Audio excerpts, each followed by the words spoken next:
Good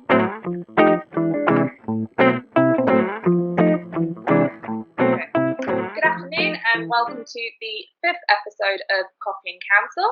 I have Jack, my fellow pupil, with me today, as well as Parissa, who is in the first year of her practice post-pupillage. So she's 1 year ahead of me and Jack. How's everybody doing? Go on, Jack. Yeah, no, good, thanks.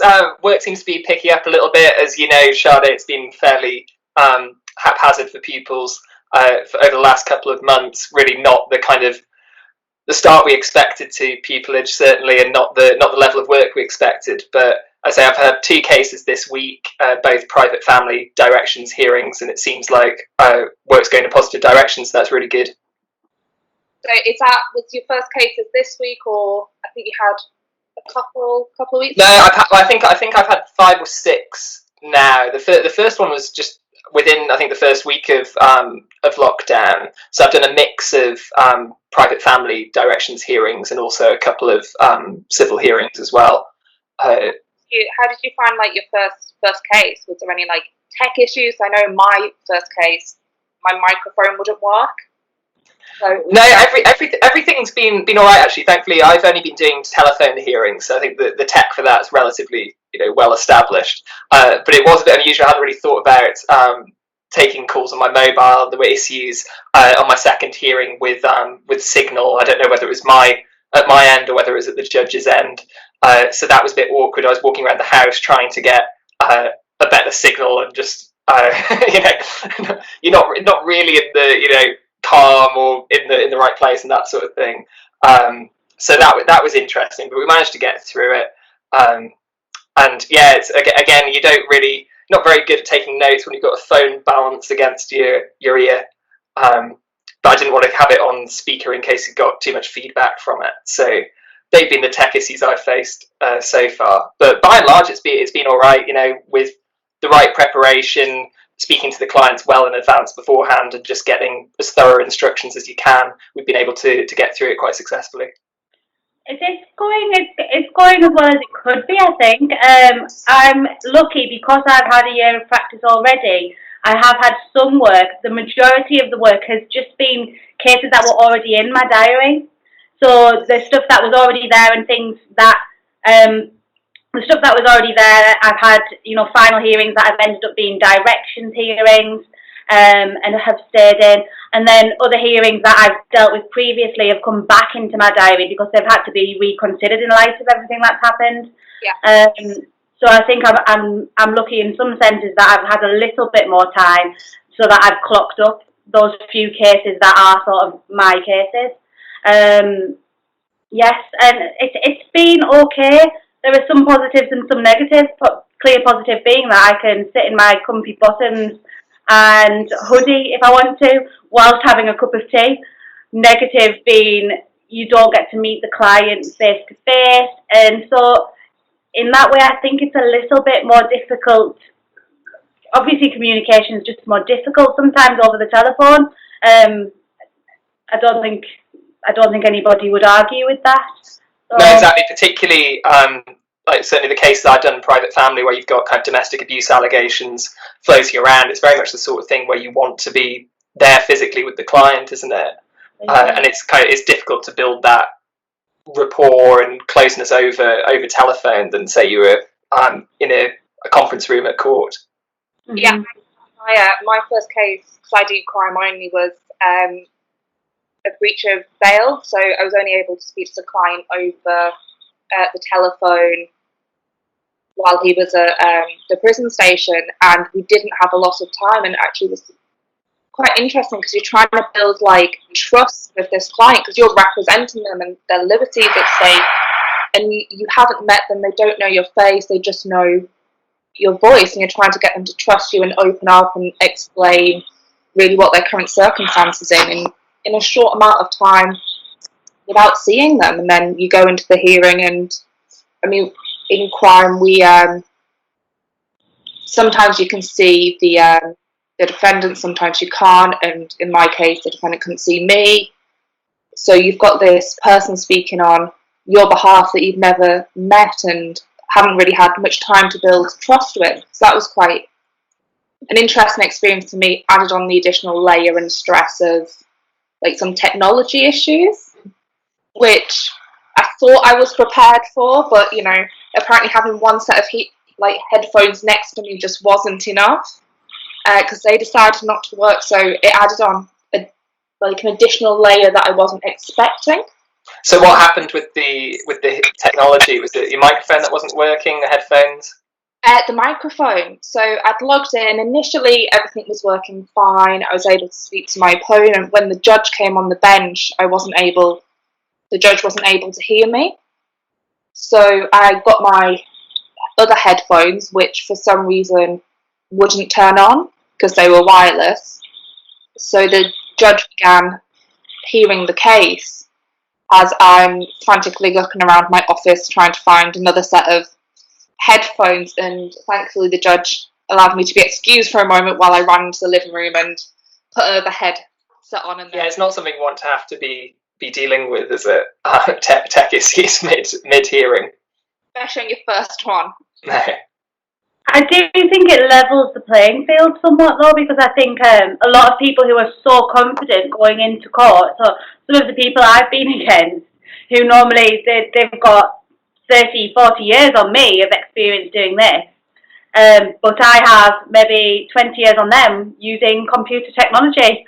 So in some senses, I do think it levels the playing field, and I think it's really helpful as well that where I've had technical difficulties, and it sounds like the judge in your case was the same, the judiciary and generally the other parties as well have been really gracious about it and understanding, and everybody is sort of allowing people time and not putting pressure on it. If you are having difficulties, you're being allowed to step out and get yourself sorted, which I think is really important. Yeah, really. I feel like it's been nice as well finding like a work-life balance, in the sense that it's allowed me to take up quite a few like new hobbies and exploring the areas around where I live, because normally I'd go to the gym rather than going for a walk around the park. Mm-hmm. But personally, I felt there's been a bit more of a blur kind of between work and home. I don't know about you, Paris. I felt that it's kind of, it's more difficult to switch off from work when you've got Microsoft Teams there. You're kind of at your desk all day at home or your laptop, and you're trying to juggle that. I don't know. I think I've found more of a balance, because I think anyway we're so used to getting an email at 10:30 asking a question that you urgently need to answer then. So none of that is that much different. I know Teams is there now, and there has the traffic on email, because everybody's on email and at home there, has increased in some senses, but it's decreased at the same time because the workload's gone down. Yeah. So I don't think it's been too bad in terms of blurring, and I tend to work from home quite a bit anyway, because I'm in court all day. By the time I get out, it's like 4:30, and I don't want to battle traffic to get into town for the sake of staying there until dinner time and coming home and working here in the evening anyway. So it hasn't changed for me too much, and I do quite like it, but I can see why for some people it wouldn't be what they'd like. They'd much prefer to have the two very separate. But generally, I think in this profession, unfortunately, that's not a privilege we often get, that proper clear line of I've finished, I've clocked off for the day, it's 5 o'clock and I'm done. Mm-hmm. I don't think it's one that we have, really. Yeah, I was just thinking while you was talking, maybe it's because none of us have little ones running around. I can imagine it'd be a lot harder to go through lockdown if you're homeschooling as well. But it's with cats, the amount of hearings I've had where the cats have just been scratching at the door trying to get in. I'm just like, no, I don't need this at the moment. Please stop. Or you'll be, mid teams meeting with your supervisor or whatever, and one of them will just jump down, or just totally obscure the camera. I have seen a couple of dogs trying to make a break for it on the camera during some hearings, and then the volume gets frantically muted, and you can see people like shoving their like animals off the screen. That's been quite... Yeah, on on one hearing, our shadowing counsel had to warn the judge that at some point during the hearing, the dog would start barking because he barks every day when the post arrives. And sure enough, he did about half an hour in. Really nice. So have you taken up any new hobbies during like that? I have several weird hobbies already. So I decided I'm not going to try and learn something new. I'm actually going to get out the old hobbies. So I went to Phoenix and bought some sewing supplies, and oil and parts to fix my sewing machine. So I've done that. And I've been doing loads of yoga. I've been getting back on the yoga vibes. So that's been good too. Yeah, I don't think I've really picked up any new hobbies particularly. I've been doing a lot of reading, which I hadn't done in ages, and so many books that just stacked up on the bookshelf, and I was like, I'll read them at some point. So it's been nice to actually kind of get into them a little bit. Done a bit of painting outside when it's been when the weather's been nice. Painted a picture of my cat, which at some point will probably make its way onto Chambers' Instagram. That's good. Yeah, Shadow's seen it. Don't think it's ready for the public just yet, though. I've been trying to do things that don't involve looking at a computer screen. Really, kind of felt when you're not in court. Now when you're just sitting at home, you just stare at a computer screen all day. It kind of just does my head in a bit. So I bought a big Lego set, so that was a nice. Sounds awesome. Was that your Harry Potter one? Yeah, I did the Hogwarts Great Hall, which took a few hours, so it's nice, it kind of brings you back to childhood, doesn't it? Yeah. I've been, well, same as you, Parissa. I've got a sewing machine, so I started making my own clothes. And I started roller skating. Roller skating? Yes. How's that going? Any injuries so far? Have you managed to stay upright? I've managed to stay upright, and I can go a little bit on my own, but I still like to have somebody there to, catch me if I'm going to fall. But risky hobby. Well, that's it. I was like, I've got a helmet, and I'm going to get some knee pads, and I'm only going slow because I don't want to give the NHS any more work than they've already been. Yeah. I feel like that'd be rather unfair. I must say it's been really nice actually for the good weather to coincide with lockdown easing slightly. I've been able to play tennis over the last 2 weeks, and I needed some exercise. It's been great to kind of get outdoors again. Yeah, I think I'll be playing some tennis this weekend. Well, not playing. I'll be learning how to play. Another new hobby. I have no idea what I'm doing. Tennis is again something I've always wanted to try. It's very unforgiving. You'll get incredibly annoyed at yourself. The shots look so easy when other people do them, and then they're just not when you try it. But give it time, several thousand hours, and you'll be there. It'll have to last a lot longer. I'm just speaking from experience. Yeah. Maybe I can incorporate my tennis with roller skating. That sounds incredibly dangerous, but go for it. Really fun. That's what I thought.